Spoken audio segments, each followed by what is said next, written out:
Hi, everybody. Welcome to Stampers Club. I'm Karen Tralfa, and today I have a simple, quick, and easy Christmas card using the Regal Winter paper, which is absolutely luscious. Of course, all of our papers actually great, right? But let me show you what we're going to play with and what we're going to make, and maybe some alternative ideas too. How about that? Okay, so like I said, I'm going to be using this Regal Winter paper, which, it didn't really scream winter to me with the name of it, but it is absolutely beautiful, beautiful paper. You've got, some solids and then some nice bright florals too. But I did like the paper, but I want to turn this into a Christmas card. I know, it doesn't look like it. It comes with this floral stamp set, but I'm not going to use this because I really wanted to make it a super quick and easy Christmas card. And what I've partnered it with is the Peaceful Season stamp set. Now, this is an awesome stamp set because it's got all these great little label dies and the word Christmas in it, of course, and then, of course, some other greetings too. But today, all I'm going to be using is the word Merry. So let me set that aside. And we're going to grab the cardstock that we're going to be using. And this is a quick look at the card. So even though it's got some floral in there, it's a little bit of a, wintry paper to some extent. It's got some, the right colors anyway. But I wanted to turn it into a quick, easy Christmas card. So let's get started with very nominal supplies. Again, isn't this paper really pretty? And then, of course, the back side is a little more muted. Each one of those papers are like that. So we're going to start with my card base of Cherry Cobbler at 8.5 by 5.5. And I'm going to score it at 4 1/4, not cut it. I'm going to score it. Get my bone folder out here and fold that card in half and give it a nice crisp scored edge there, right? Perfectly in half. Okay, and then we're going to make the front part here where I have some black matting with this beautiful paper. Grab my adhesive here, get a little bit of that on there. Now, Christmas is, I don't know, 7 to 8 weeks away here now, getting close, but this would be a great bulk card, whether or not you mix and match the papers, which they all look really lovely together, or you just make a whole bunch the same. You could add some change in the greetings because that greeting stamp set is really, really, see, which way do I want this? I think I want it like this.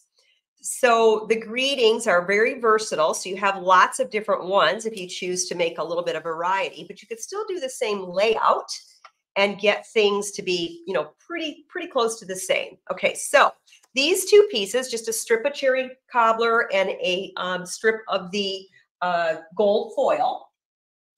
So what I'm going to do here is let me get my mini boss going here. And the only die I'm going to use is the word Christmas out of this whole set. Well, I'm going to use another one, but I've already got that pre-cut. And I'm just going to put this in the middle, right? Get it straight because this is my finished product. I'm not actually going to use the word Christmas. I'm going to use the negative here. It looks pretty level with my crooked eyes. I don't know. And then when you're using the mini machine, if you stagger your top and bottom plates a little bit, you'll have a much easier time of getting that started into the machine. Because this machine is so narrow, it really is tight. So you don't have a lot of flex in the roller that, pressurizes along this, which is what actually cuts it. So if you stagger those, you get a nice little cut here. So, of course, I don't even want the little eye, the little dot for the eye, right? So I'm going to take the negative out of here, or the word Christmas, which is actually really cool. Definitely you're going to want to save that because you can do another card, right? You could certainly just back this onto the gold, right? That still looks good. So you could mix and match your cards. You could do half and half as you're cutting those word Christmases out, or save it for another project. So I'm going to add just some tape here. Let me grab my silicone mat so I don't end up with tape all over my table here. And I'm just going to get some, stuck. Just add, I suppose I could have used some liquid glue. I didn't really even need it all the way across this whole thing like this, but I did get it that way. All right. And these are both exactly the same size. So I'm just going to layer this over the top without sticking it in the wrong spot. My hands are shaking. I don't know why. Ooh, it's a little bit bigger. I need to trim this a little. So this is 1.25 inches. So let's get this at 1.25 inches. I was just a little bit large on that print there, wasn't I? That's what happens sometimes when you pre-cut stuff, right? You just don't quite get it into the right spot. So then I'm just going to put this right over the top. There we go. It was just a little bit too big. And then you have the word Christmas coming through in the gold foil. Perfectly done there, right? So bring that card back in. Now, of course, you know, me and dimensionals, they have to be on a card. It's just mandatory. I love to have the little bit of raised look on a card. It gives you just a little more dimension. People really notice that kind of stuff, you know? They're like, wow, this is really cool. I mean, look at it. Even when you just go into the card store and you buy a card, anything that's got some elevation to it always is attractive. I'm just going to kind of put that along the bottom, a little bit offset. And then I've already pre-cut a piece of the black cardstock with just another one of those little banners that were out of that. And for that, I'm going to use some Versamark. I'm going to bring in my embossing here. Embossing powder. Now, typically you would want to use an embossing buddy. I lost mine, so I'm not quite sure where it's at. I have to find it. But if you rub your fingers across that paper, it'll help get rid of a little bit of the static image.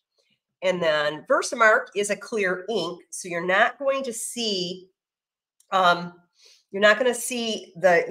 ink on there because it's clear on black. Right? So it doesn't look like I stamped anything, right? But it's a very sticky ink. And then when you add a little bit of the embossing powder on it, it shows up. The word shows up.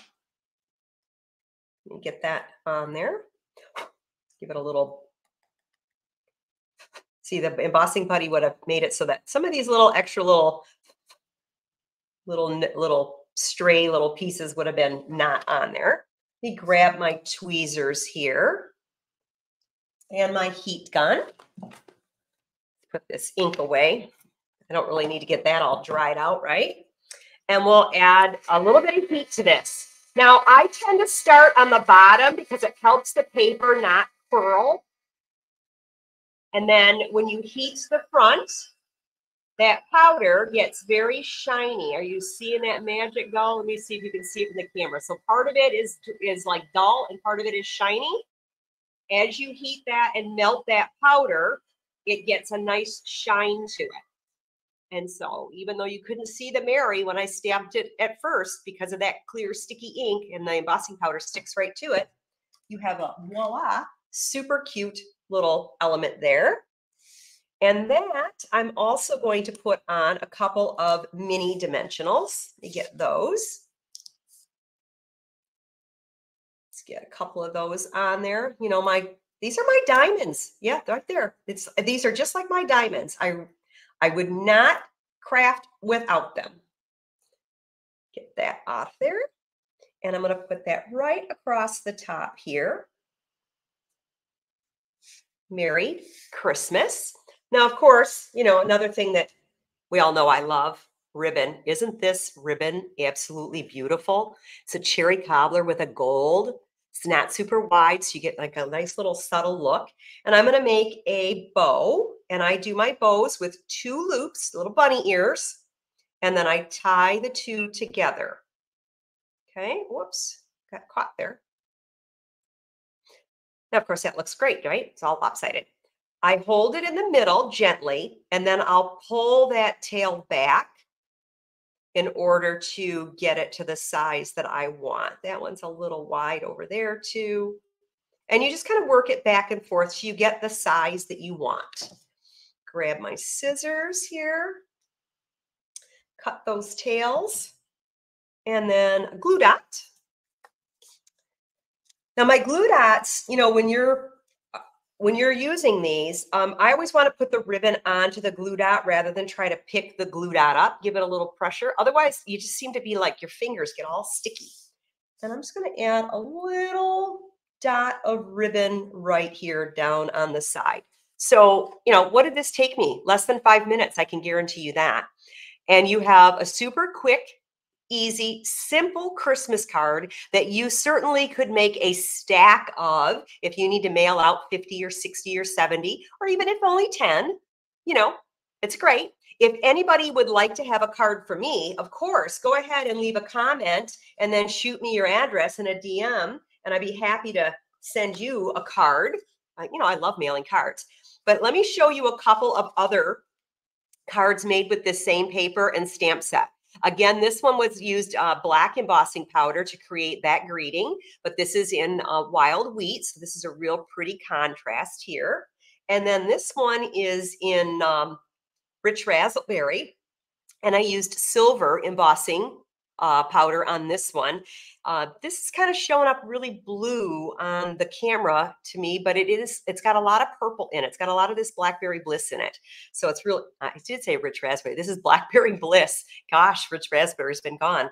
So I hope you enjoyed learning how to make a simple, quick, and easy Christmas card that you could certainly make a ton of and have it be a joyful experience without being a whole lot of extra work. If you would like to purchase any of these products, feel free to pop on over to stampersclub.com, hit the shop now button. Happy to have you guys order from me. It's very important to me to have all of my customers happy and stamping. And if there's any ideas that you'd like to see me share, go ahead and pop those into the comments too. I'd be love to show you some more ideas. And let me know how you made your Christmas cards this year. Bye now.